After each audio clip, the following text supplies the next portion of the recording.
আসসালামু আলাইকুম রহমতুল্লাহ। প্রিয় দর্শক, ফরজ নামাজের সালাম ফিরিয়ে রাসূল সাল্লাল্লাহু আলাইহি ওয়াসাল্লামের শিখানো এই 10টি দোয়া পাঠ করে আমল করুন।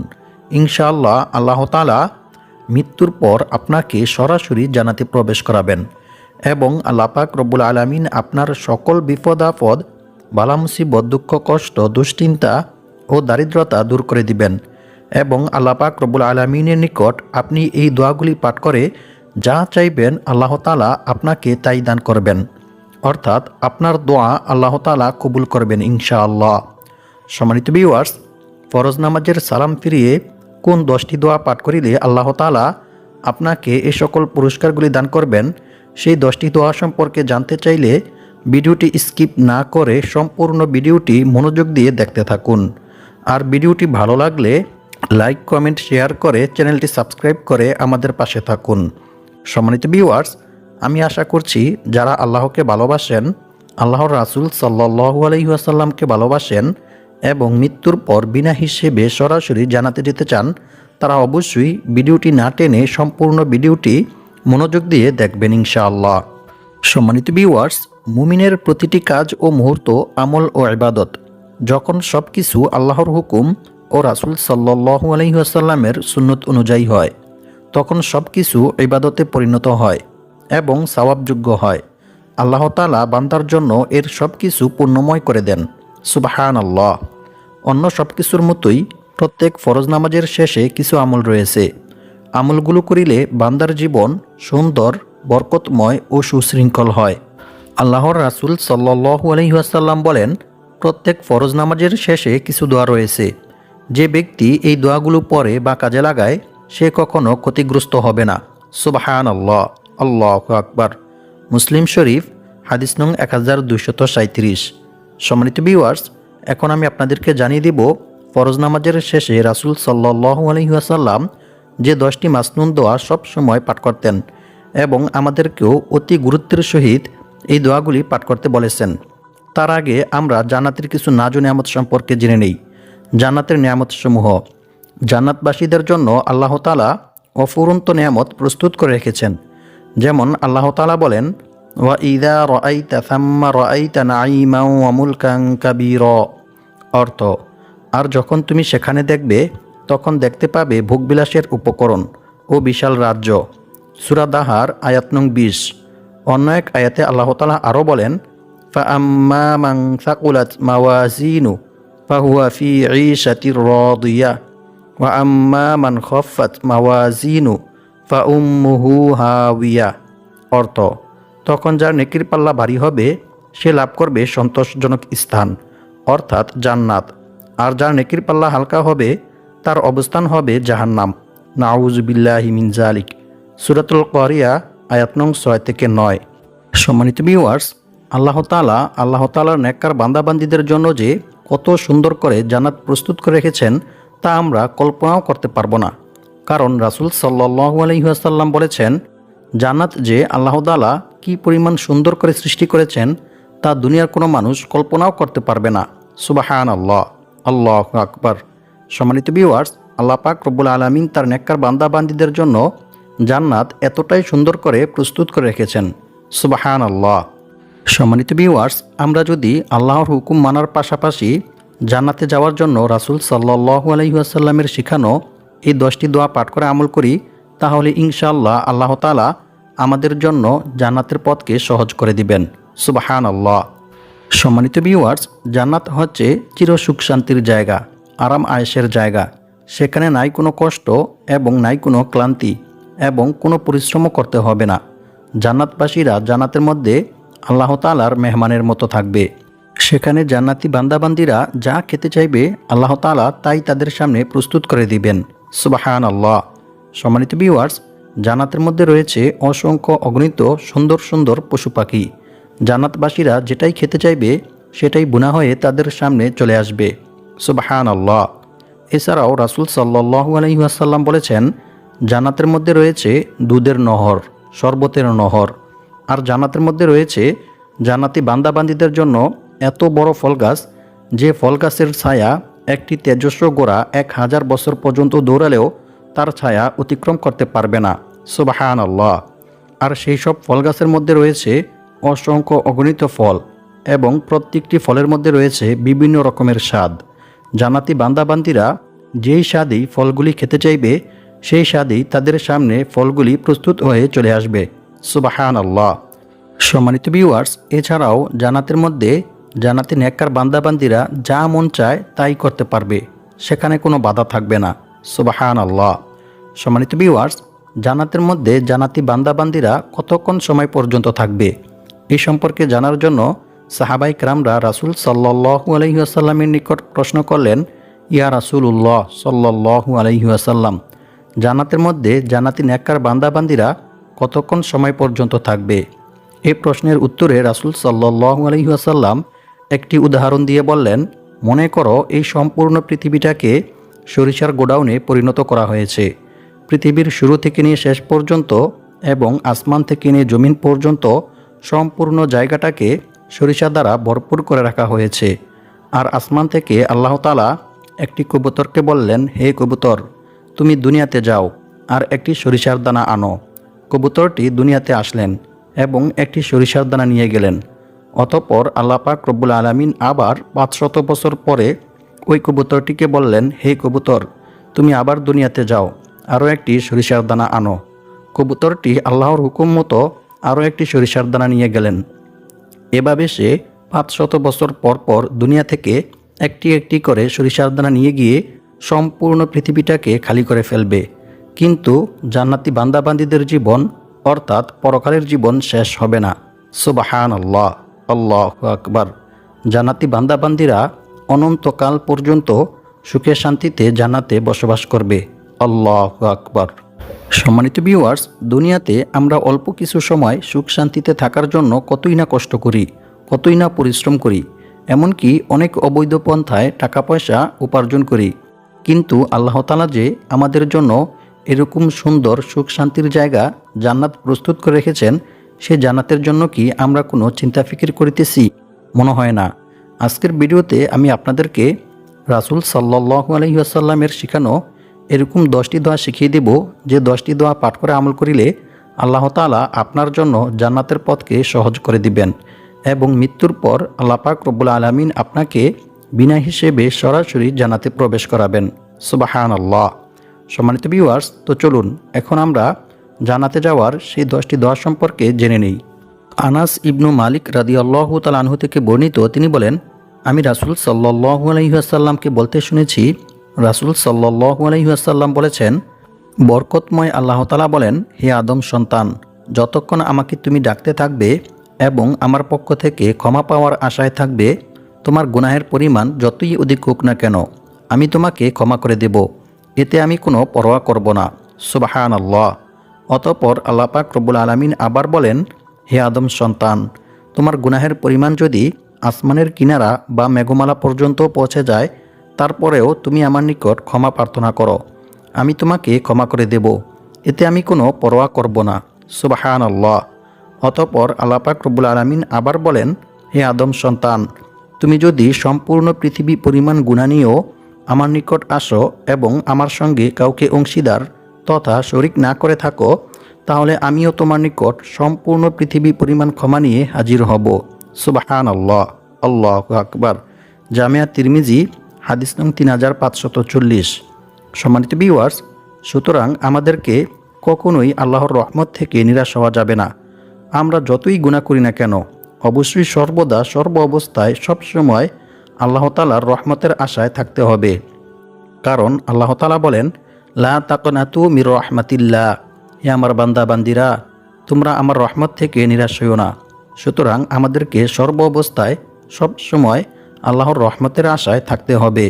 সম্মানিত ভিউয়ার্স, এখন আমি আপনাদেরকে জানিয়ে দেব ফরজ নামাজের সালাম ফিরিয়ে রাসূল সাল্লাল্লাহু আলাইহি ওয়াসাল্লাম যে 10টি দোয়া পাঠ করে আমল করতেন এবং আমাদেরকেও অতি গুরুত্বের সহিত এই দোয়াগুলি পাঠ করে আমল করতে বলেছেন।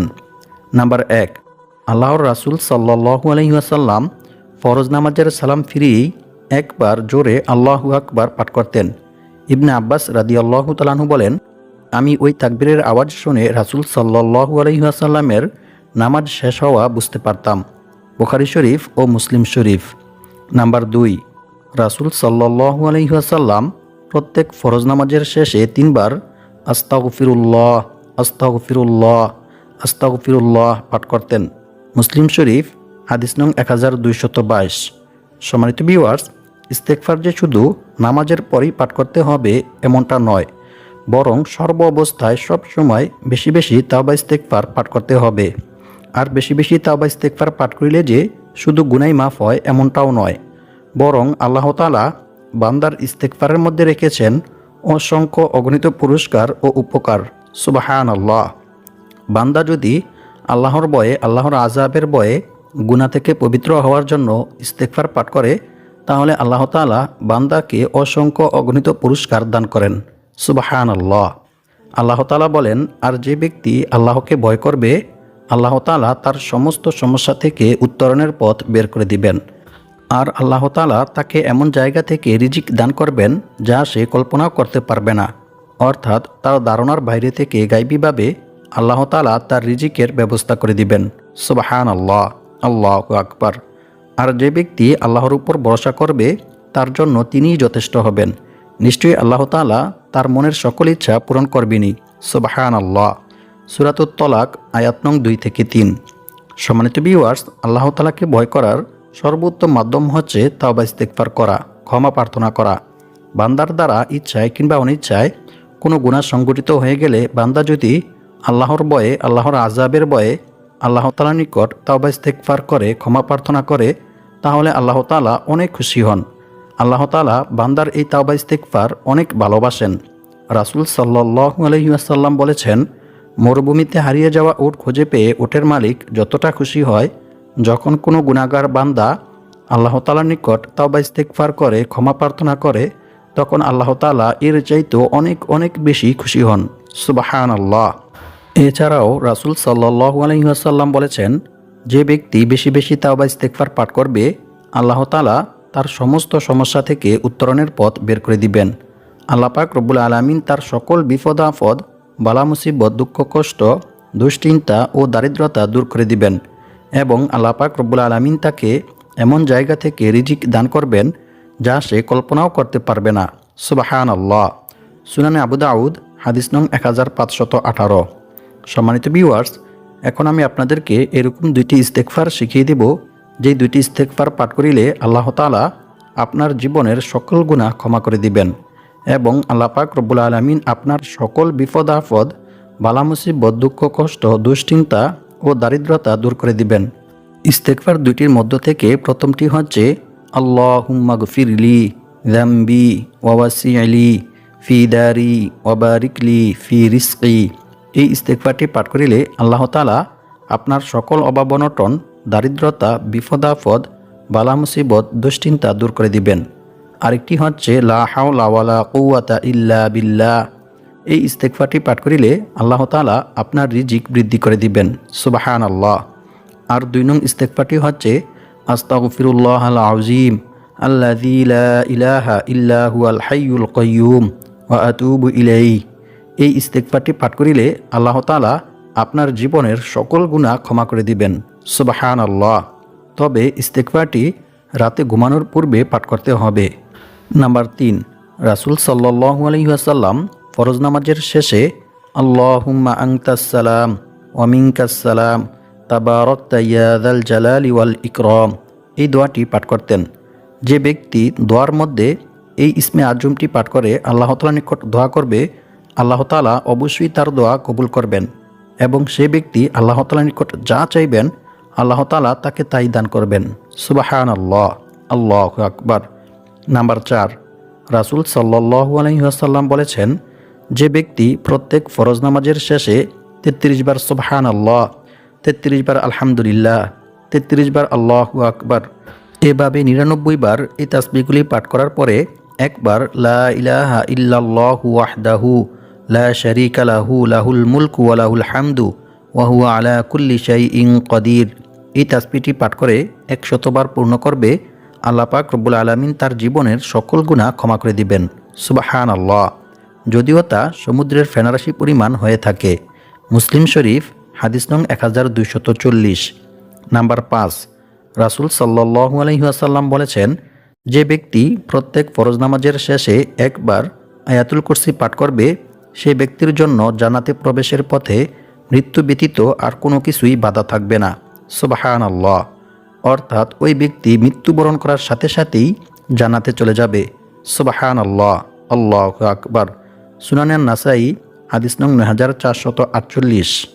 নাম্বার 6, রাসূল সাল্লাল্লাহু আলাইহি ওয়াসাল্লাম বলেছেন, যে ব্যক্তি সকালে 7 বার ও সন্ধ্যায় 7 বার এই দোয়াটি পাঠ করবে সে ব্যক্তি ওই দিন সকালে কিংবা রাতে মারা গেলে আল্লাহ পাক রব্বুল আলামিন তাকে জাহান্নাম থেকে মুক্তি দিবেন। সুবহানাল্লাহ। দোয়াটি হচ্ছে আল্লাহুম্মা আজিরনি মিনান নার। এই দোয়াটি সকাল সন্ধ্যায় 7 বার পাঠ করতে হবে। সুনানে আবু দাউদ, হাদিস নং 5079। দোয়াটির অর্থ হচ্ছে, হে আল্লাহ, আপনি আমাকে জাহান্নাম থেকে মুক্তি দিন, আমিন। নাম্বার 7, রাসূল সাল্লাল্লাহু আলাইহি ওয়াসাল্লাম বলেছেন, যে ব্যক্তি প্রত্যেক ফরজ নামাজের শেষে সূরা ইখলাস, সূরা ফালাক ও সূরা নাস পাঠ করবে শুধুমাত্র সকাল সন্ধ্যায়, অর্থাৎ ফজরের নামাজের পরে ও মাগরিবের নামাজের পরে এই সূরাগুলি 3 বার করে পাঠ করবে, তার আর কোনো কিছুই দরকার হবে না। সুবহানাল্লাহ। অর্থাৎ তাকে আর কোনো কিছুই কোনো প্রকার ক্ষতি করতে পারবে না। সুবহানাল্লাহ, আল্লাহু আকবার। অন্য হাদিসের মধ্যে বলা হয়েছে এই সূরাগুলি তার সুরক্ষার জন্য যথেষ্ট হবে। সুবহানাল্লাহ। নাম্বার 8, রাসূল সাল্লাল্লাহু আলাইহি ওয়াসাল্লাম বলেছেন, যে ব্যক্তি সকাল সন্ধ্যায় 10 বার করে আমার উপর দুরূদ শরীফ পাঠ করবে কিয়ামতের দিন সে ব্যক্তির জন্য আমি শাফায়াত করব। সুবহানাল্লাহ, আল্লাহু আকবার। নাম্বার 9, রাসূল সাল্লাল্লাহু আলাইহি ওয়াসাল্লাম বলেছেন, যে ব্যক্তি সকালে 3 বার ও সন্ধ্যায় 3 বার এই দোয়াটি পাঠ করবে তার জন্য জান্নাত ওয়াজিব হয়ে যাবে। সুবহানাল্লাহ। অন্য এক হাদিসে বলা হয়েছে রাসূল সাল্লাল্লাহু আলাইহি ওয়াসাল্লাম বলেছেন, যে ব্যক্তি সকাল সন্ধ্যায় 3 বার এই দোয়াটি পাঠ করবে কিয়ামতের দিন আল্লাহ তাআলা তার নেকি বৃদ্ধির মাধ্যমে তাকে সন্তুষ্ট করবেন। সুবহানাল্লাহ। অর্থাৎ যে পরিমাণ নেকি হলে ওই ব্যক্তি জান্নাতে যেতে পারবে কিংবা সন্তুষ্ট হবে সেই পরিমাণ নেকি আল্লাহ তাআলা তাকে দান করবেন। সুবহানাল্লাহ। অপর এক হাদিসে বলা হয়েছে রাসূল সাল্লাল্লাহু আলাইহি ওয়াসাল্লাম বলেছেন, যে ব্যক্তি সকাল সন্ধ্যায় এই দোয়াটি পাঠ করবে কিয়ামতের দিন আমি তার হাত ধরে তাকে জান্নাতে পৌঁছে দিব। সুবহানাল্লাহ। দোয়াটি হচ্ছে, রাদিতু বিল্লাহি রাব্বাও ওয়া বিল ইসলামি দীনাও ওয়া বি মুহাম্মাদিন সাল্লাল্লাহু আলাইহি ওয়াসাল্লাম নাবিয়্যান ওয়া রাসূলা। সম্মানিত ভিউয়ার্স, দোয়াটি অত্যন্ত গুরুত্বপূর্ণ এবং মূল্যবান একটি দোয়া, তাই আপনারা সকলেই দোয়াটি খুব ভালোভাবে মুখস্থ করে নেবেন এবং সকাল সন্ধ্যায় 3 বার করে এই দোয়াটি পাঠ করার চেষ্টা করবেন ইনশাআল্লাহ। নাম্বার 10, রাসূল সাল্লাল্লাহু আলাইহি ওয়াসাল্লাম বলেছেন, যে ব্যক্তি বেশি বেশি এই দোয়াটি পাঠ করবে আল্লাহ পাক রব্বুল আলামিন তার পাহাড় পরিমাণ ঋণ পরিশোধ করার ব্যবস্থা করে দিবেন। সুবহানাল্লাহ, আল্লাহু আকবার। সম্মানিত ভিউয়ার্স, এই দোয়াটি অত্যন্ত মূল্যবান একটি দোয়া, তাই আপনারা সকলেই দোয়াটি বেশি বেশি পাঠ করার চেষ্টা করবেন। দোয়াটি হচ্ছে, আল্লাহুম্মা কফিনি বিহালালিকা আন হারামিকা ওয়া আগনিনি বিফাদলিকা আম্মান সিওয়াক। আল্লাহ পাক রব্বুল আলামিন আমাদের সবাইকে এই দোয়াগুলি পাঠ করে মৃত্যুর পর বিনা হিসেবে সরাসরি জান্নাতে যাওয়ার তৌফিক দান করুক এবং সকল বিপদ আপদ, বালা মুসিবত, অভাব অনটন, দারিদ্রতা ও ঋণ থেকে মুক্ত হয়ে অনেক টাকা পয়সা, ধন সম্পদের মালিক হওয়ার তৌফিক দান করুক। আমিন।